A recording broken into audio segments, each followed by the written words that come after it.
Hey everybody, real quick, just an income disclaimer. Just because we generate $25,000, $30,000 and more orders doesn't mean you will just by listening. So you're not guaranteed income just by doing this. However, a lot of the methodologies that are shared in this video and others are pieces of what enable us to be able to generate these types of revenues by mastering these various techniques. So that's it. Good luck. Enjoy the video. Comment down below. So when we have giveaways, losing my voice here, we can actually have the randomizer software choose you. If we don't know who you are, we can't pick you, and that way you don't have a chance at the giveaways. So it's simple. Just comment down below, and that way you can have a chance at the giveaways when we do them. Take care. So I'm going to talk about something that not enough people talk about, and it's pretty important. You need to have regimentation in your day so that you can make money. If you don't have the right regiment, if you don't have the right setup, the way you manage your time, and I know it sounds boring, but it's not mundane, and it definitely gets very interesting, the complete opposite of boring when you do this right, because you need to allow yourself to be your best self. And if you're running from task to task that's unrelated, you're going to not succeed.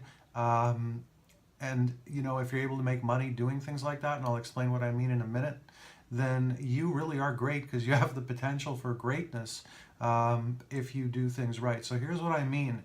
You don't want to do maintenance tasks that keep up existing accounts that you already have, that you've already sold.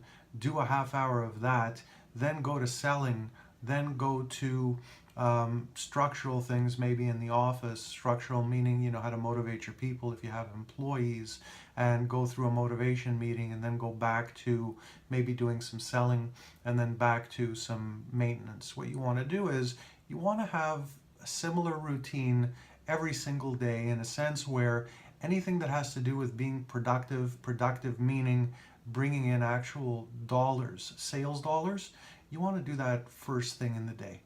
You want to do it when you're at your peak, when your mindset is at its best, because you need to be at your sharpest. Not that you can't be unsharp for other things, but when it comes to the intricacies of paying attention to what another live human being might be telling you, is his or her concerns, you need to have the right tone.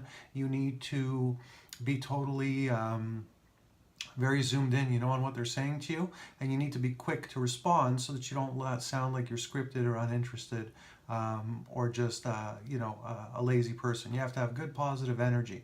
So for some people, for most people, I don't really know anybody that is any different. If you can get some exercise and start your day that way, it's a great way to basically get every single thing within you functioning at a higher level and get your blood pumping. Then you should make your way into your office, or offices, or home office, whatever you're up to, whatever your setup, your current setup is right now.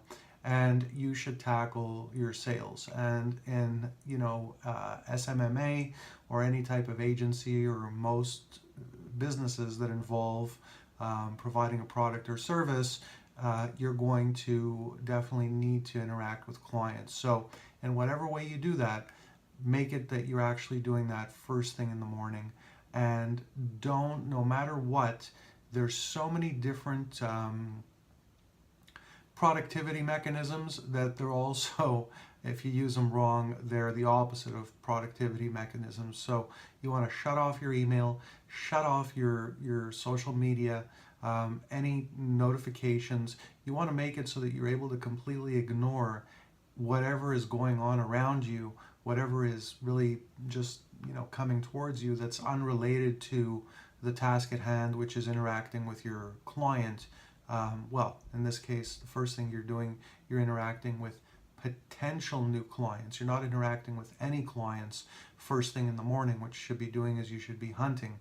And you should be hunting with binoculars. And that means zooming in. And the only way to do that, shut off everything. Make sure you're not disturbed. And don't allow yourself to use as an excuse, or as a defense mechanism, or as a delay mechanism even, you know, things that you could say needed your immediate attention. Because I promise you, nothing ever needs your immediate attention as much as your sales and marketing go. So many people sabotage being able to scale their businesses and to grow and generate more revenue, or even to be able to succeed through over-analysis paralysis, because they sit and they tell themselves, well, you know, before I start, I have to have this and I have to have that, and this must be like this and that must be like that, and if it isn't, I have to take care of that right away. No. Look, sales and marketing. If you get a grip on your sales and marketing, you can ignore everything else to a point. I don't mean permanently, but throughout the course of a day, you can ignore everything else most of the day. And as long as your sales and marketing is happening, everything else can figure itself out. Because you want to ask yourself, listen, you're selling a product, there's shipping involved. The best problem you want to have is to have orders that are paid for 100, 200, 5,000, 10,000 items that you got to get out and sorted and shipped or delivered. You can always, you know, there's outsourcing if you get extra busy. There's pick and packers you can use. There's web developers you can hire if you have an internet business, an SMMA agency. There's always a way, as long as you have cash flow and you have a proper system, method in place. Believe me, you will always find a way to be able to service the demand, the paid demand. So when people have paid you, don't ever worry about taking care of things. The only thing that's important is to make sure that you've promised them something that you can actually deliver. As long as you've promised something that you can deliver, you can always outsource, get help, or figure out a way internally to be able to satisfy everyone that's become a client. So don't beat yourself up with semantics and things that at the end of the day, you know, look, you don't need to troubleshoot something for orders that aren't there yet, right? So it's crazy for you to sit and try to figure out a system, develop a warehouse infrastructure, which I've seen people do, or even an infrastructure for an agency where you've hired, you know, 20 or 15 or even 5 people, and you really barely have any sales yet. That's a complete backwards, insane way of doing things. It's the equivalent to, you know, in life, if you were to actually take you wanted a black belt in some martial art, and you decided that you were going to go and pick a fight with 10 or 15 killers and just, you know, throw a black belt on, thinking that because you threw the black belt on, that all of a sudden you're a black belt. Meaning, not the greatest example, that because you've hired a lot of people and you've spent a lot of time in all this, that you now have, you know, this great company that's going to do good things and you can now go out and sell. It doesn't work that way. You've got to focus on the sales and marketing first, and in the beginning, 90% of your time, even past the beginning where you're doing okay, 90% of your time has to be spent on finding new clients and then finding that revenue within your existing client base so that you can generate more revenue within your existing client base and then scale your business with new clients. Once you find a process that works, just keep increasing that one thing. You only need that one methodology that works for you to create something that's pretty cool. So not following what I said before is an organizational bad habit, and it breeds dysfunction. And another thing that really breeds dysfunction that you want to get rid of and never even engage with if you can help it, when you're, you know, when you're trying to get a sale, especially from a new client, you're trying to make them a client rather, don't ever use email or text messaging to replace a conversation, because what you're going to find, if you notice it, because a lot of people don't even notice it and then they don't know why they didn't get the sale. It's an art. You need to be very, very precise, and you need to be able to communicate effectively. And the problem with the written word, text message, email, it can often be misunderstood. How many times, if you think about it, and take the business, you know, side of things out of it for a minute, because some of you, again, I'm not talking about everybody, but some of you may have this predisposition, and I think it'll be easier to use an example in your personal life. How many times have you gotten a text message or an email, read it, and not really understood clearly what's being said, what's being conveyed, or misunderstood completely or partially a very important part of the message?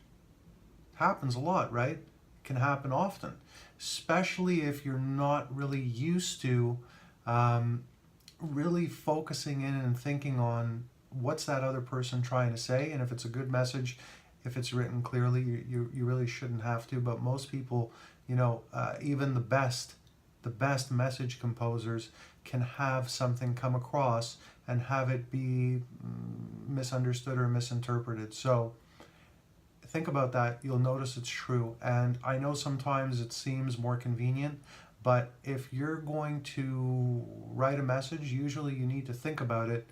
If you take the time to think that, it could be misunderstood, you want to think of the best way to write it. And all that thinking, you're better off just picking up a phone, and it's a lot harder to misunderstand the conversation or to take that wrong than it is something in writing. Something that's in writing, you really want to use texts or emails for existing clients to point them in a direction where you need to show them something, where it's a link or a software, or have them go and look at a video. But even with an existing client, when it comes to really something of importance, don't take a shortcut or what you perceive as a shortcut and replace a phone call with email or text messaging. And I know that millennials, a lot of you guys, you've been brought up that way. It's not even your fault. It would be the equivalent of people that were brought up in my day and age thinking that, I don't know, a telegram was ridiculous because we had phones. So same thing here. These things are used as tools, but every tool has its function. You can't take a star screwdriver and put it into a flathead.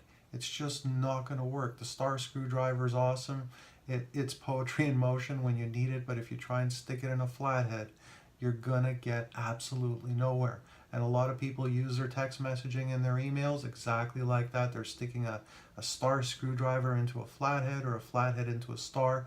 It just doesn't work. And I promise you, if you become proficient communicating on the phone, and it's a must, you are going to save yourself so much time and heartache and aggravation. You are going to be generating so much more revenue just because those misunderstandings where that unclear form of communication happens that causes you to lose a sale. There's so many of them that happen every single month in so many different businesses and so many different industries. You would be amazed how important it is to not substitute that. So that's really the last part of the video is don't, sometimes you might not need the phone, but most of the time it's your strongest, biggest asset in terms of being a revenue generator, and you can't use your texts, emails, and websites to replace a conversation. It's needed, you got to do it, and when you actually figure out how to use your phone, email, and websites and texts in the proper sequence all together, it's very, very powerful. That's it. Have a good day. Go get them.